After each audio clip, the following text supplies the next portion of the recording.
What's up everyone? Welcome back to the channel.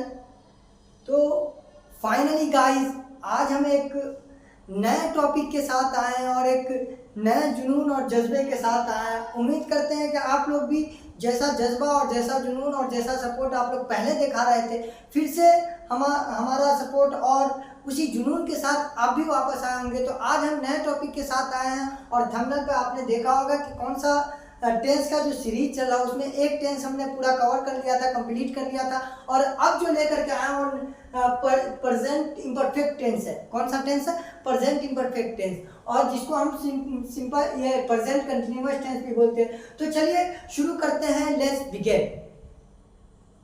तो दोस्तों हम पहले पहचानेंगे कि प्रेजेंट इम्परफेक्ट टेंस या प्रेजेंट कंटिन्यूअस टेंस क्या होता है, कैसे पहचानते हैं, किसे कहते हैं प्रेजेंट इम्परफेक्ट यानी प्रेजेंट कंटिन्यूअस टेंस। ठीक है, तो प्रेजेंट कंटिन्यूअस का मतलब ये होता है कि कंटिन्यू का मतलब क्या होता है? जारी होना, लगातार होना, मुसलसल होना। ठीक है, तो प्रेजेंट कंटिन्यूअस, कंटिन्यूअस का मतलब क्या होता है? जारी होना, लगातार होना। ठीक है, तो जिस जुमला से, जिस सेंटेंस से, जिस वाक्य से हमें किसी काम के लगातार होने के बारे में, मुसलसल और लगातार होने के बारे में पता चलता रहे, इसका मतलब वो प्रेजेंट कंटिन्यूअस टेंस का जुमला है, प्रेजेंट कंटिन्यूअस टेंस का सेंटेंस है। ठीक है, यानी प्रेजेंट इम्परफेक्ट टेंस का टेंस है।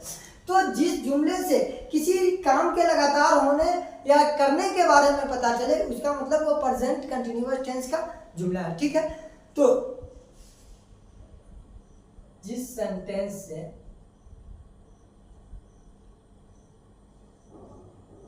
जिस जुमला या वाक्य से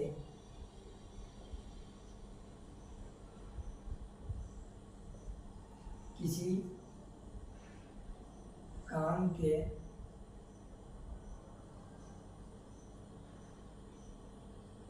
लगातार होने या करने का मालूम हो,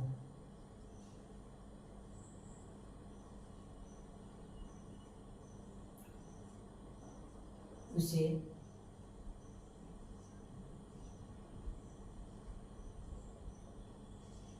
कंटिन्यूअस टेंस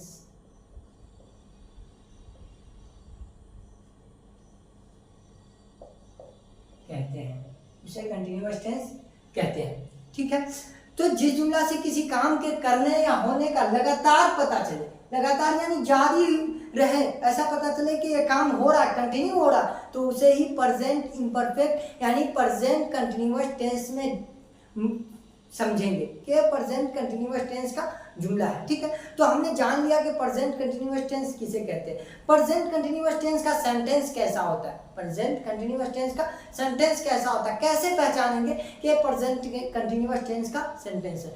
तो जिस जुमला के आखिर में, जिस जुमला के आखिर में जो भी जुमला हम बोलते हैं, जो भी सेंटेंस, जो भी वाक्य बोलते हैं, उस वाक्य के आखिर में यानी सबसे लास्ट वाला जो हिस्सा होगा उस सेंटेंस का, उस सेंटेंस के आखिर में रहा हूँ, रहे हैं, रही हूँ लगा रहे, सेंटेंस के आखिर में रहा हूँ, रहे हैं, रही हूँ लगा रहे, इसको हम पहचानेंगे, उसको हम जानेंगे कि प्रेजेंट कंटिन्यूअस टेंस का सेंटेंस है, यानी प्रेजेंट इम्परफेक्ट टेंस का सेंटेंस है। ठीक है, तो या इसी में लिख देते हैं, या वाक्य के आखिर में, वाक्य के आखिर में रहा हूं,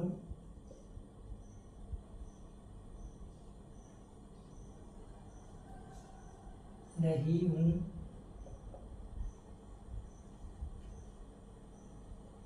रहे हो, लगा हो, तो भी हम क्या बोलेंगे कि प्रेजेंट कंटिन्यूअस या प्रेजेंट इम्परफेक्ट टेंस का जुमला है। अब देखिए इसमें भी क्या होता है कि प्रेजेंट इम्परफेक्ट यानी प्रेजेंट कंटिन्यूअस टेंस के जुमले भी 6 तरीके के होते हैं। प्रेजेंट कंटिन्यूअस जिस तरीके से हमने पढ़ा था ये प्रेजेंट इंडेफिनिट टेंस में, तो उसके 6 तरीके के जुमले होते हैं, 6 तरह के जुमले होते हैं वो कौन कौन से होते हैं। अगर चाहे आप चैनल पर नए हैं तो पहले जाए और प्रेजेंट इंडेफिनिट टेंस के पूरे 6 हिस्से को आप पढ़ें। हमने बहुत डिटेल से उसको समझाया पूरे प्रेजेंट इंडेफिनिट टेंस को 6 पार्ट में 6 हिस्सों में। तो पहले आप जाए और उस 6 हिस्से को देखें, फिर उसके बाद आप कंटिन्यूअस को देखेंगे और बेहतर समझ आएगा, ठीक है। तो इसी तरीके से हम प्रेजेंट कंटिन्यूअस टेंस के 6 हिस्से होते हैं, प्रेजेंट कंटिन्यूअस टेंस के भी 6 हिस्से होते हैं। वो कौन कौन होते हैं देखिए। Number 1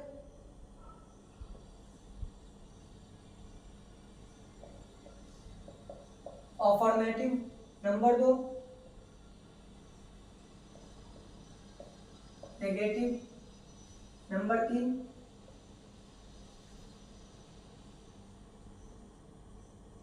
interrogative, affirmative, number 4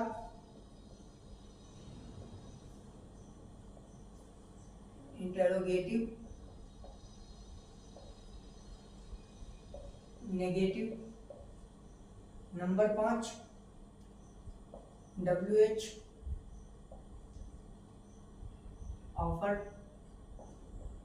affirmative और नंबर 6 WH नेगेटिव, ठीक है। ये 6 तरीके के सेंटेंस होते हैं, 6 तरीके का जुमला होता है। इसमें भी जिस तरीके से प्रेजेंट इंडेफिनिट टेंस में हमने पढ़ा था उसी तरीके से प्रेजेंट कंटिन्यूअस टेंस या प्रेजेंट इम्परफेक्ट टेंस के भी 6 तरीके के सेंटेंस होते हैं, 6 तरह के। एक होता है अफर्मेटिव, एक होता है नेगेटिव, एक होता है इंटरोगेटिव अफर्मेटिव, एक होता है इंटरोगेटिव नेगेटिव, एक होता है WH अफर्मेटिव और एक होता है WH नेगेटिव। तो सबसे पहले आज हम जो पढ़ने जा रहे हैं वो अफर्मेटिव सेंटेंस के बारे में। प्रेजेंट इम्परफेक्ट, कौन सा? प्रेजेंट इम्परफेक्ट टेंस का अफर्मेटिव सेंटेंस पढ़ने जा रहे हैं। तो प्रेजेंट इम्परफेक्ट टेंस का अफर्मेटिव सेंटेंस कैसा होता है, अफर्मेटिव का मतलब क्या होता है, ये सब हमने पिछले वीडियो में बता रखा, आप जाएं पहले उसको देखें, ठीक है। तो आज हम पहले बताने जा रहे हैं कि प्रेजेंट इम्परफेक्ट टेंस का अफर्मेटिव सेंटेंस कैसा होता है, ठीक है। तो अफर्मेटिव का मतलब होता है कि किसी काम के करने या होने का पता चला, जिस जुमले से किसी काम के करने या होने का पता चले। लेकिन प्रेजेंट इम्परफेक्ट टेंस का अफर्मेटिव सेंटेंस किस तरीके का होगा, हिंदी में कैसे पहचानेंगे? देखिए, तो हिंदी में ऐसे पहचानेंगे, अफर्मेटिव की बात बता रहा हूँ, किसकी? अफर्मेटिव की, कि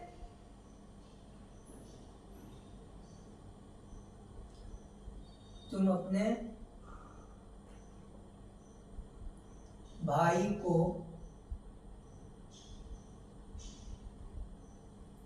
पीट रहे हो, तुम अपने भाई को पीट रहे हो। देखिए, ये एक सेंटेंस है, ये एक सेंटेंस है, हिंदी का एक वाक्य है, ठीक है। तुम अपने भाई को पीट रहे हो, ये एक सिंपल सा सेंटेंस है, सिंपल सा यानी सादा जुमला है, ठीक है। इसको हम पहले पहचानेंगे कि कौन से टेंस का सेंटेंस है, कौन से टेंस का जुमला है, कौन से टेंस का वाक्य है, ठीक है। तो देखिए, आखिर में क्या दिख रहा है? रहा हूं, रहे हैं दिख गया। हमने अभी आपको बताया कि जिस वाक्य के आखिर में रहा हूं, रही हूं लगा रहे, इसका मतलब वो प्रेजेंट इम्परफेक्ट यानी प्रेजेंट कंटिन्यूअस टेंस का जुमला है। और जहां हमारे माइंड में ये प्रेजेंट कंटिन्यूअस टेंस आ गया, उसके बाद हमको ये माइंड में लाना है कि जुमला तो प्रेजेंट इम्परफेक्ट टेंस का, लेकिन कौन से इसका, यानी अफर्मेटिव है, नेगेटिव है, इंटरोगेटिव अफर्मेटिव है, या फिर WH का इंटरोगेटिव है, WH का अफर्मेटिव है, WH का नेगेटिव है, ठीक है। तो सबसे पहले देखिए, इसमें क्या पता चला? बस सिंपल सा पता चला कि किसी काम के करने या होने के बारे में पता चला। क्या पता चला? किसी काम के करने या होने के बारे में। यानी तुम अपने भाई को पीट रहे हो, तो पीटने के बारे में, लगातार पीटने के बारे में पता चला, इसका मतलब ये अफर्मेटिव सेंटेंस है। अफर्मेटिव सेंटेंस कोई इंग्लिश में बनाने का एक रूल होता है, अफर्मेटिव सेंटेंस को इंग्लिश में बनाने का एक रूल होता है। वो रूल क्या होता है? देखिए, रूल ये होता है, स्ट्रक्चर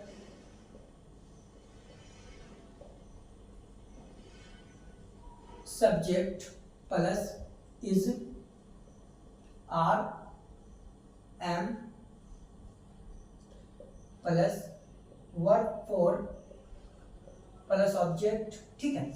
सबसे पहले इसमें हम सब्जेक्ट जानते हैं, पता है हमको सब्जेक्ट। अगर आपको नहीं पता है ना, तो आप पहले जाएं और फिर से मैं आपको बता रहा हूँ कि वो प्रेजेंट इंडेफिनिट टेंस वाला सेंटेंस देखे, पूरा आपको अच्छे से समझ आ जाएगा कि सब्जेक्ट किसे कहते हैं। इज आर एम कहाँ पर इस्तेमाल करेंगे वो अभी हम जानेंगे। वो ये वर्ब फोर क्या होता है अभी हम जानेंगे। ऑब्जेक्ट क्या होता है हमने बता रखा है, ठीक है। सबसे पहले हम ये जानेंगे वर्ब फोर क्या होता है। वर्ब फोर क्या होता है?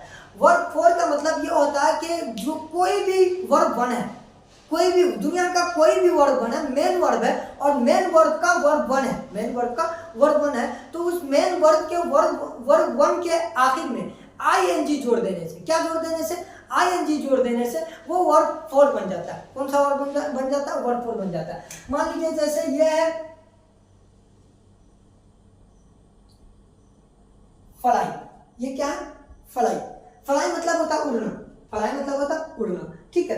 तो ये फलाई के आखिर में अगर कि हम आईएनजी जोड़ देते हैं, ये फलाई के आखिर में आईएनजी जोड़ देते हैं, तो ये तो असल में ये रियलिटी में ये वर्ब वन है, ये क्या है? वर्ब वन है। लेकिन इसके आखिर में अगर कि हम आईएनजी जोड़ देते हैं, आईएनजी जोड़ देते हैं, तो ये वर्ब फोर बन गया। ये क्या बन गया? Verb four. इसके आखिर में आईएनजी जोड़ दिए तो ये कौन सा वर्ड बन गया? वर्ब फोर बन गया। तो आप याद रखिएगा कि वर्ब फोर कैसे बनाते हैं? किसी वर्ड के मेन वर्ड के आखिर में आईएनजी, किसी मेन वर्ड के वर्ब वन के आखिर में आईएनजी जोड़ देने से क्या बन जाता है? वर्ब फोर बन जाता है, ठीक है। तो वर्ब फोर हम समझ गए। अब हम समझते हैं कि इज आर एम का इस्तेमाल किसके साथ करते हैं, कैसे करते हैं, ठीक है। तो आप एक बात याद रखिए कि आप जानते हैं कि फर्स्ट पर्सन किसे कहते हैं, सेकंड पर्सन किसे कहते हैं, थर्ड पर्सन किसे कहते हैं, ठीक है। एक मरतबा मैं और बता दे रहा हूं। First person, second person, third person, ठीक है। सिंगुलर, प्लूरल, ठीक है। तो ये first person, second person, third person किसे कहते हैं? देखिए फर्स्ट पर्सन बोलते हैं उसे जो भी बोल रहा होता है, जो भी बोल रहा होता है उसे बोलते हैं फर्स्ट पर्सन। मैं बोल रहा हूँ मैं फर्स्ट पर्सन हूँ, और इसका पूरा डिटेल वीडियो हमने बस इसमें शॉर्टकट ले रहा हूँ। आप पूरा डिटेल अच्छे से जानना चाहते हैं तो आप जाएं पहले वो प्रेजेंट इंडेफिनिट टेंस वाला पूरे 6 हिस्सों को देखा, आपको पूरे अच्छे से समझ आ जाएगा, ठीक है।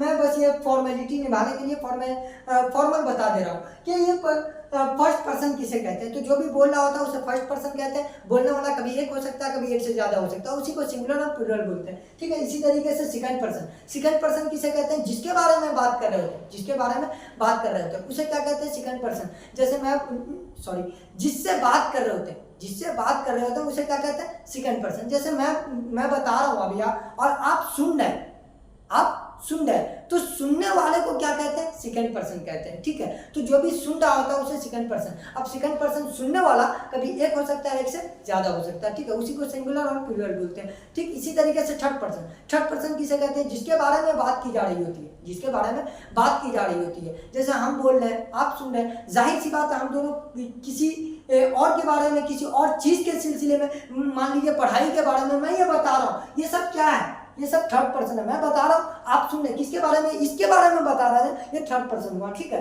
तो जिसके बारे में बात की जा रही होती है उसे ही थर्ड पर्सन बोलते हैं। और थर्ड पर्सन में भी कभी एक के बारे में बात कर रहे होते हैं, कभी एक से ज्यादा के बारे में बात कर रहे होते हैं। तो ये इस तरीके का first person, second person, third person हम पहचान सकते हैं, ठीक है। तो अब हम जानेंगे कि ये सब्जेक्ट, पहले फर्स्ट पर्सन इसमें होता क्या? इसमें होता आई, इसमें होता वी, यानी सिंगुलर में और प्लूरल में। और सेकंड पर्सन में दोनों में यू होता है, सेकंड पर्सन में दोनों में यू होता है, यानी फर्स्ट यानी एक के लिए भी और एक से ज्यादा के लिए भी। थर्ड पर्सन में होता है किसी एक आदमी का नाम है, किसी एक आदमी का नाम है, या फिर ही है, शी है। इसी तरीके से मान लो हम बोल दिए हिज मदर, राम्स ब्रदर, ठीक है। ये इस तरीके का सेंटेंस है, ये इस तरीके का यानी थर्ड पर्सन है। थर्ड पर्सन इस तरीके से पहचाना। इसी तरीके से हम प्लूरल में क्या होता है? एक से ज्यादा में क्या होता है? दे, राम्स ब्रदर्स, राम्स ब्रदर्स यानी एक से ज्यादा। इसी तरीके से तुम बोल दो कि हर सर्वेंट्स, हर सर्वेंट, ये सब एक से ज़्यादा जो हो रहा है, ये सब एक से ज़्यादा, ये सब किस में आता है, जिसके बारे में हम बोलते हैं ना, उसके भाई लोग ये हैं, उसके भाई लोग वो करते हैं, उसका नौकर ये करता है, उसका नौकर यहाँ जा रहा है, उसका उनके नौकर लोग आ जाए, जिसके बारे में बात कर रहे हैं, अगर वो एक से ज़्यादा आ जाए तो वो उसको प्लूरल बोलते हैं, और अगर एक आ जाए तो सिंगुलर बोलते हैं। ठीक है, तो ये थे first person, second person, third person हो गया, हम समझ गए। ठीक है, अब हम इज आर एम का इस्तेमाल समझेंगे कि इज आर एम का इस्तेमाल कहाँ करते हैं, इज आर एम का इस्तेमाल कहाँ करते हैं। देखिए तो समझे इसको कि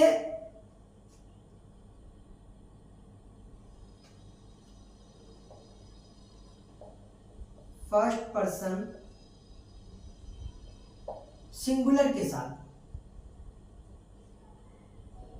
फर्स्ट पर्सन सिंगुलर के साथ इसका इस्तेमाल करेंगे। फर्स्ट पर्सन सिंगुलर के साथ किसका इस्तेमाल करेंगे, सॉरी फर्स्ट पर्सन सिंगुलर के साथ एम का इस्तेमाल करेंगे। फर्स्ट पर्सन सिंगुलर, अब फर्स्ट पर्सन सिंगुलर में बस एक ही आता, मैं होता हूँ मैं की इंग्लिश आई के साथ हमेशा किसका इस्तेमाल करेंगे, एम का इस्तेमाल करेंगे। आई के साथ हमेशा किसका इस्तेमाल करेंगे, एम का इस्तेमाल करेंगे। ठीक है, इसी तरीके से अब दूसरा क्या होता है, सेकंड पर्सन। सेकंड पर्सन में हमेशा आर यूज होगा। Second person present imperfect tense के जुमला में, कौन से जुमला में, प्रेजेंट इम्परफेक्ट टेंस का सेंटेंस है, तो प्रेजेंट इम्परफेक्ट टेंस के किसी भी कोई भी सेंटेंस हो, उस सब का सेकंड पर्सन हो, तो सेकंड पर्सन के साथ हमेशा आर का यूज करेंगे। तो सेकंड पर्सन के साथ चाहे सिंगुलर हो या प्लूरल हो, हमेशा आर का यूज करेंगे, हमेशा आर का यूज करेंगे। और थर्ड पर्सन सिंगुलर हो, थर्ड पर्सन सिंगुलर के साथ इसका इस्तेमाल करते हैं। थर्ड पर्सन यानी जिसके बारे में बात कर रहे हैं, अगरचे वो अकेला है तो उसके साथ हम किसका इस्तेमाल करेंगे, इसका इस्तेमाल करेंगे। इसी तरीके से अगरचे first and third person plural है, क्या है, तो उसके साथ हमेशा आर का इस्तेमाल करते हैं, उसके साथ हमेशा आर का इस्तेमाल करते हैं। देखिए इसमें एक चीज डिफरेंट ये समझे, जो बहुत ही आसान तरीके से हम समझ सकते हैं। पहले तो इसको हम देख लिए कि फर्स्ट पर्सन अगर चाहे अकेला है तो उसके साथ एम का इस्तेमाल करेंगे। इसी तरीके कौन से इसमें, प्रेजेंट इम्परफेक्ट टेंस में। सेकंड पर्सन अगर सेकंड पर्सन के साथ हमेशा आर का इस्तेमाल करते हैं। थर्ड पर्सन सिंगुलर है, थर्ड पर्सन अकेला है तो उसके साथ इसका इस्तेमाल करेंगे। फर्स्ट एंड थर्ड पर्सन, पहला और तीसरा आदमी, अगर पहला फर्स्ट पर्सन और थर्ड पर्सन, ये दोनों अगर से प्लूरल है, एक से ज्यादा प्लूरल है और एक से ज्यादा है, तो उसके साथ आर का इस्तेमाल करेंगे। किसका इस्तेमाल करेंगे, आर का इस्तेमाल करेंगे। अब इसको हम सिंपल आसान शब्दों में इस तरीके से समझ सकते हैं कि फर्स्ट पर्सन के साथ आई का इस्तेमाल कर दिए, फर्स्ट पर्सन के साथ आई का इस्तेमाल कर दिए, और उसके बाद फर्स्ट पर्सन यानी अकेला फर्स्ट पर्सन सिंगुलर के साथ एम का इस्तेमाल करने के बाद, आई के साथ एम का इस्तेमाल करने के बाद, हम अगर कोई भी पर्सन एक से ज्यादा है, कोई भी पर्सन यानी फर्स्ट पर्सन हो, सेकंड पर्सन हो, थर्ड पर्सन, फर्स्ट पर्सन हो, सेकंड पर्सन हो, थर्ड पर्सन हो, वो एक से ज्यादा है, प्लूरल है, अगर वो प्लूरल है तो उसके साथ हमेशा आर का इस्तेमाल करेंगे। किसका इस्तेमाल करेंगे, आर का इस्तेमाल करेंगे। और अगर थर्ड पर्सन अकेला है, थर्ड पर्सन सिंगुलर है, तो उसके साथ इसका इस्तेमाल करेंगे। ये तीन बात याद रखें, आपको बहुत आसानी होगी बनाने में, बहुत इजी तरीके से आप इस्तेमाल कर सकते हैं कि किसके साथ इसका इस्तेमाल करेंगे, किसके साथ आर, किसके साथ एम का। एकदम आसान तरीके से, आसान शब्दों में हमने आपको समझा दिया कि किसके साथ इस आर एम का इस्तेमाल करेंगे। अब देखिए इसको बनाने का तरीका, हम मान लीजिए कोई सेंटेंस है, उस सेंटेंस को बनाएंगे कैसे, उस सेंटेंस को, जुमले को बनाएंगे कैसे, सोल्व कैसे करेंगे। तो मान लीजिए ये एक सेंटेंस है, तुम अपने भाई को पीट रहे हो, तो इसका सबसे पहले हमें रूल याद होनी चाहिए। सबसे पहले हमको जुमला पहचानना आना चाहिए कि जुमला, ये सेंटेंस कैसा है, अफर्मेटिव है। पहले टेंस पहचान लिए कि प्रेजेंट इम्परफेक्ट टेंस है। प्रेजेंट इम्परफेक्ट टेंस पहचानने के बाद क्या पहचान लिए कि प्रेजेंट इम्परफेक्ट टेंस का अफर्मेटिव सेंटेंस, और अफर्मेटिव सेंटेंस समझ आ गया, फौरन आपके माइंड में ये रूल याद आना चाहिए। फौरन आपको क्या याद आना चाहिए, ये रूल क्या कहता है, सब्जेक्ट क्या कहता, subject plus is are am plus verb four plus object. तो ये रूल जब आपको याद होगा या फिर आपके जहन में होगा तो आप एकदम आसान तरीके से बता सकते हैं कि इसके साथ यानी कब किसके साथ क्या इस्तेमाल करेंगे, ठीक है। तो ये रूल के हिसाब से हम बनाते हैं। मान लीजिए एक सेंटेंस, तुम अपने भाई को पीटते हो, रूल क्या कहता, पीट रहे हो। हम पहचान लिए कि प्रेजेंट इम्परफेक्ट टेंस का जुमला है और प्रेजेंट इम्परफेक्ट टेंस में अफर्मेटिव सेंटेंस है। अफर्मेटिव सेंटेंस पता चल गया, फौरन ये रूल याद आ गया कि ये सब्जेक्ट, सबसे पहले क्या लगता, सब्जेक्ट। सब्जेक्ट किसे कहते हैं, काम करने वाले को कहते हैं। आपको बता रखा हूँ, आप पहले जाओ उस वीडियो को देखें। तो सब्जेक्ट कहते हैं काम करने वाले को। इसमें काम करने वाला कौन है, पीटने वाला कौन है, पीटने वाला तुम हो। तो तुम की इंग्लिश क्या होती है, यू।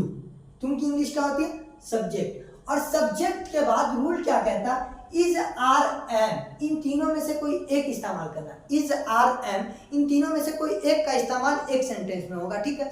अब मान लीजिए यहाँ पे यू है, यू आपके माइंड में क्या आना चाहिए, कौन सा पर्सन है, यू सेकंड पर्सन। और सेकंड पर्सन के बारे में हमने अभी आपको बताया है कि सेकंड पर्सन के साथ हमेशा आर का इस्तेमाल करते हैं। सेकंड पर्सन के साथ हमेशा आर का इस्तेमाल करते हैं। अगर जो आपको यह याद रहा, फौरन आप यहाँ पे यू के साथ क्या इस्तेमाल कर देंगे, you are, you are, you are, you are, ठीक है। तो हम जब आर इज आर एम का इस्तेमाल कर दिए, फिर रूल क्या कहता है, वर्ब फॉर लगाना। वर्ब का मतलब काम, वर्ब का मतलब काम। तो यहाँ पे काम क्या हो रहा, तुम क्या काम कर रहे हो, पीट रहे हो। तुम क्या काम कर रहे हो, पीट रहे हो। तो पीटने की इंग्लिश क्या आती है, बीट। पीटने की इंग्लिश क्या आती है, बीट। तो यहाँ पे पहले तो हम बीट लिख देंगे। अब क्या रूल क्या कहता है, वर्ब फोर बनाने का तरीका हमने अभी आपको बताया कि वो जो भी वर्ब बने उसके साथ बस आईएनजी जोड़ दीजिए, वो क्या बन जाएगा, वर्ब फोर बन जाएगा। तो beating, you are beating, you are beating, तुम पीट रहे हो, तुम पीट रहे हो। अब यहाँ पे सब्जेक्ट लगा दिए, इज आर एम लगा दिए, वर्ब फोर लगा दिए। उसके बाद रूल क्या कहता है, ऑब्जेक्ट। उसके बाद रूल क्या कहता है, ऑब्जेक्ट। ऑब्जेक्ट यहाँ पे कौन है, किसको पीट रहे हो, अपने भाई को। किसको, अपने भाई को। तुम अपने भाई को पीट रहे हो, you are beating your brother, you are beating your brother, ठीक है। You are beating your brother. यहाँ पे योर क्यों इस्तेमाल किए, इन सब के बारे में हमने वीडियो बना रखा है। आप जा पहले उस वीडियो को जा करके देखें कि पजेसिव, ये है पजेसिव एडजेक्टिव, ये जो योर है पजेसिव एडजेक्टिव। हम पजेसिव एडजेक्टिव और पजेसिव प्रोनाउन इन दोनों को एक अच्छे वीडियो में और यानी बहुत ही आसान शब्दों में उसको एक्सप्लेन किया, समझाया। आप पहले जाओ और उन वीडियो को भी देखें कि किसके साथ यानी किस पर्सनल प्रोनाउन के साथ पजेसिव एडजेक्टिव इस्तेमाल होता है, किस पर्सनल प्रोनाउन के साथ पजेसिव एडजेक्टिव का इस्तेमाल करते हैं। उसके बारे में आप जाएं वीडियो देखें, अच्छे से समझ आ जाएगा, ठीक है। तो इसीलिए हम योर इस्तेमाल किए। अब एक सेंटेंस और मैं आपको बना करके दिखाता हूँ जहाँ पर इस का इस्तेमाल करेंगे। वो ये है कि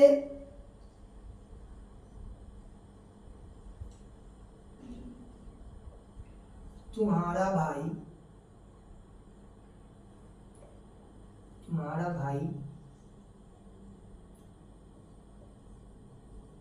समय पर